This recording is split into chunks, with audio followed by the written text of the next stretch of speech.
Ehsonning mukofoti ehsondir. Dasturimizda xayriya mavzusi bilan davom ettiramiz. 5 yoshli bolajonga gidrosefaliya kasallik tashxisi qo'yilgan. Bemorning ahvoli kundan kunga og'irlashib boryapti. Jarrohlik amaliyoti faqat Hindiston davlatida o'tkaziladi. Buning uchun esa 15 ming AQSh dollari miqdoridagi mablag' zarur.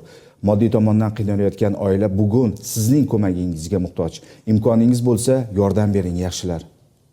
2021-yil qon ketib, komaga tushib qoldi. Komada gidrosefaliya meningit degan bo'lib qoldi. Oilaviy sharoitimiz og'ir. Xo'jayinim kunlik ishda ishlaydilar. Kunlik dori darmoniga yetishi uchun kunlik ishda ishlaydilar. Sultonmurod hozirda zond orqali ovqatlanadi. 5 yosh bo'lsa-da hech qanday mustaqil harakat qila olmaydi. Hattoki nafas olishga ham qiynaladi. Sizlardan iltimos qilib so'rar edim. Alloh yo'lida, Alloh qodir qilguncha bizdan yordamlaringizni ayamanglar. Sultonmurod o'g'lim ham tengdoshlariga o'xshab yurib bolalik zavqini tuyishini xohlar.